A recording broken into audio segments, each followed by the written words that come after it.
Our other top story today, remembering a firefighter lost in a tragic blaze. After a funeral yesterday for his colleague, Lieutenant Ed Walsh, thousands are paying tribute in West Roxbury, Massachusetts today to firefighter Michael Kennedy. People lined the streets for a procession of Kennedy's coffin.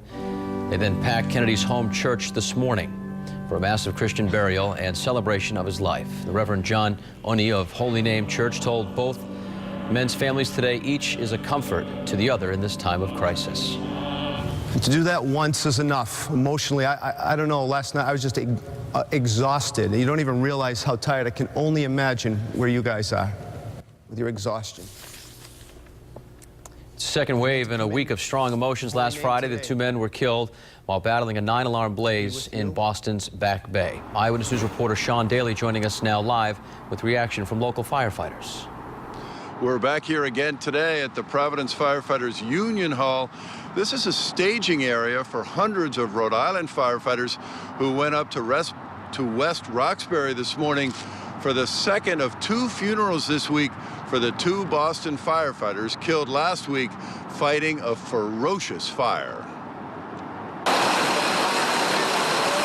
For the second day in a row, Rhode Island firefighters gathering before dawn to make good on what's been called an unwritten handshake among firefighters everywhere that says, if you fall, we'll honor your sacrifice. It's hard to explain. It's probably a term that's overused, but there really is a brotherhood, and that comes from the closest that we work in, the dangerousness of the job, and how much you have to depend on each other. The fire ground is really a chaotic ballet.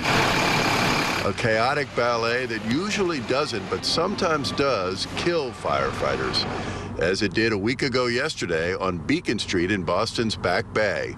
Fierce wind fed a fire in a brownstone. Two Boston firefighters got trapped in the basement, 43-year-old Lieutenant Ed Walsh and 33-year-old firefighter Michael Kennedy.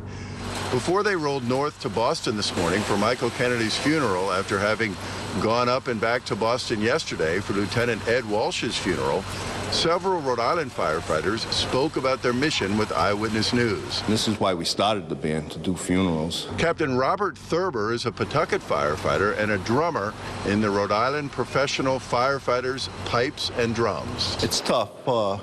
It wears on you, not only for your heart and soul, for the family and friends of the firefighters, but also physically. We're carrying our instruments, walking. Once again, for the second day in a row, death is bringing the Brotherhood of Firefighters very much alive. Live with the Providence Mobile Newsroom, Sean Daly, Eyewitness News. Stay with Eyewitness News for continuing coverage on the tragic Boston fire, with more live coverage starting on Eyewitness News Live at 5. You can also find in-depth coverage on our website, WPRI.com, including information on the memorial fund set up for both fallen firefighters and details on how to donate.